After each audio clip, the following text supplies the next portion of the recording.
What's happening? I got one question for you right now. Do you sell with intention or do you sell by reaction? Stay tuned. Let's talk about it. What's up, FlowChat Connector? Sean back at you with another high ticket tune up. If you get any value from this, please make sure and smash the subscribe button. Of course, smash that like button if you think this is fun and good and awesome, and share this out to somebody else who might need this type of stuff. But today we're going to talk about something really cool. We're going to talk about a concept that I actually learned from Brendan Burchard. If you know Brendan Burchard, he's one of the innovators when it comes to high performance. And he had this segment where he talked about doing things with intention versus reaction. And I took it one step further and I said, well, do you sell with intention or do you sell by reaction? And so to illustrate this, I wanted to share a quick and simple story that I think would make a lot of sense for you. So let's dive in, shall we? Very simply, let's talk about a tale of two shop owners.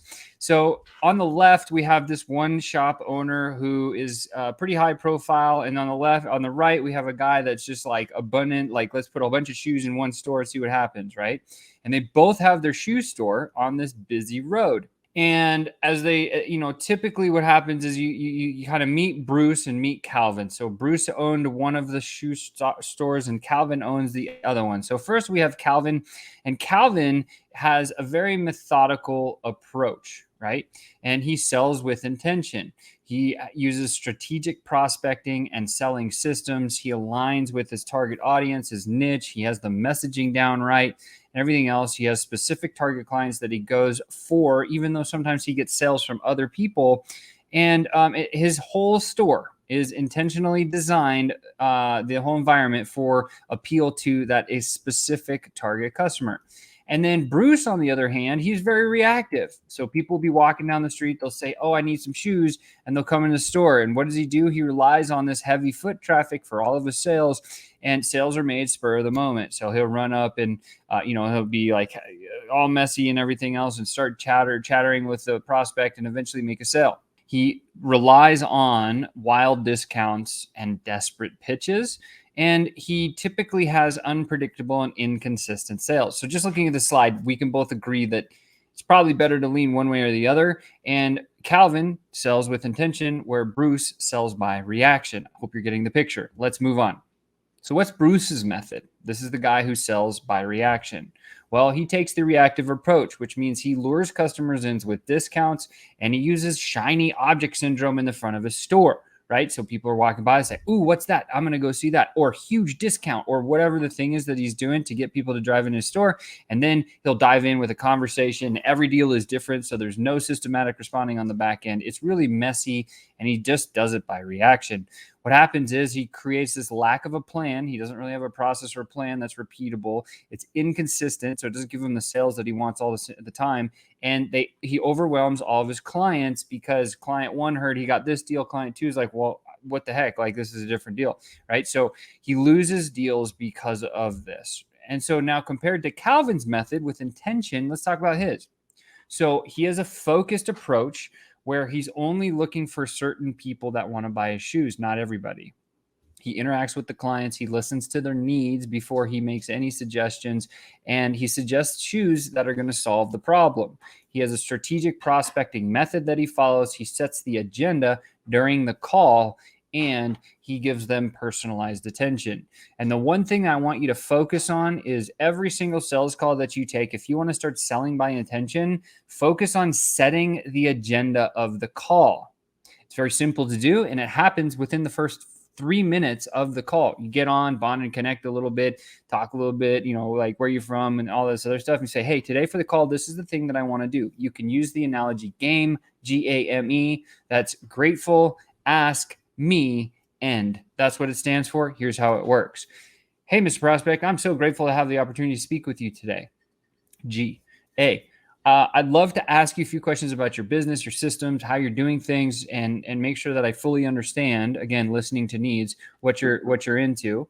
And that's M. A, ask, M is me. So G-A, ask them. Me, I'm sure you're going to answer any questions that you have about me, our company, our service, our product, and everything else like that. That's the M. And then E is end.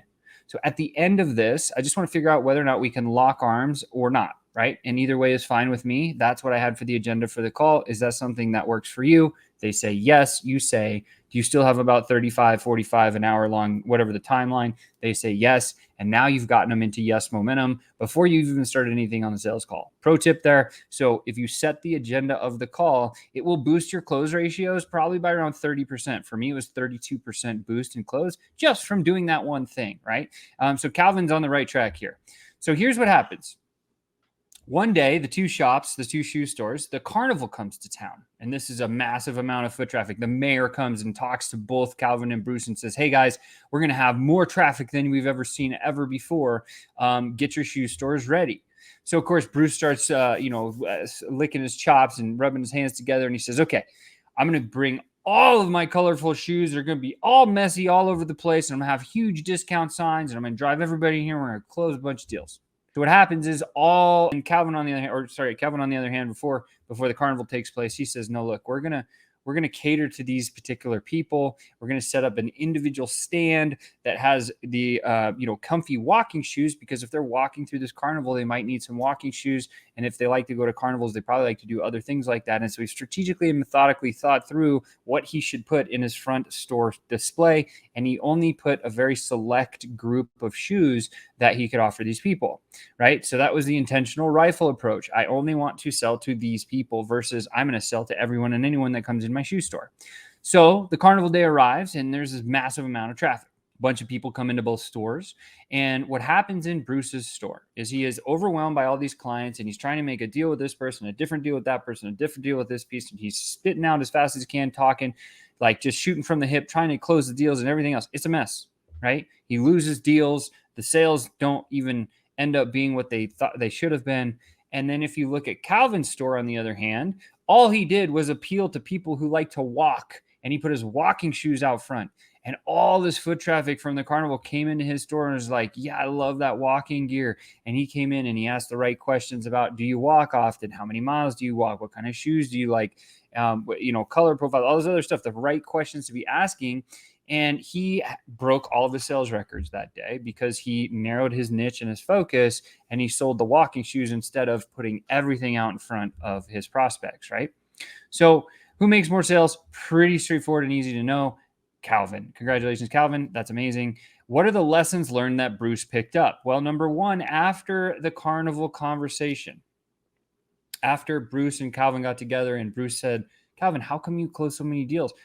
He's like, because I did this way. And Calvin's like, what did you do? And Bruce is like, I did it this way. And he's like, oh, like this, some things. So they have a conversation because they're buddies. And then after the conversation, Bruce realizes that he needs a more strategic approach. Specifically, he needs a strategy to attract the niche clients. And most importantly, beyond everything else, if you take anything from this video, he needed a prospecting and a selling system that is repeatable. And I wanted to talk about selling with intention and the focus on selling with intention. I got some pro tips that I've got for you here. But if you want to sell with intention, like I said, the first thing to do is when you get on a sales conversation, have the intent-based agenda that you want to discuss with the prospect and tell them that up front. Most people will never tell you to do that. When you do this, you will close more deals ever. Here's a couple of pro tips and we'll end this one out. Number one, do you have a prospecting system in place? If you don't, come check us out. The link below, we can help you. FlowChat was designed for that, right? Number two, do you have a selling system you use for every selling convo that is repeatable, that you can train into other people and teams and everything else like that?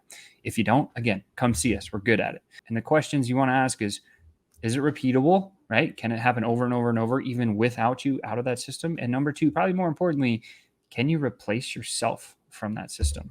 Because if you can answer yes to that last question and you can build something like this, your business will continue to grow with you not being there. And that's the true definition of having time freedom and being able to actually build the business based on the way you designed or really probably thought on how the business should be built. Well, with that said, again, if you got a little bit of value out of this, please smash that like button, share this out to someone else that can use it. And of course, subscribe to the channel because I got lots more coming. Really excited about some of the next stuff that I'm going to be covering. With that said, I look forward to seeing you next time.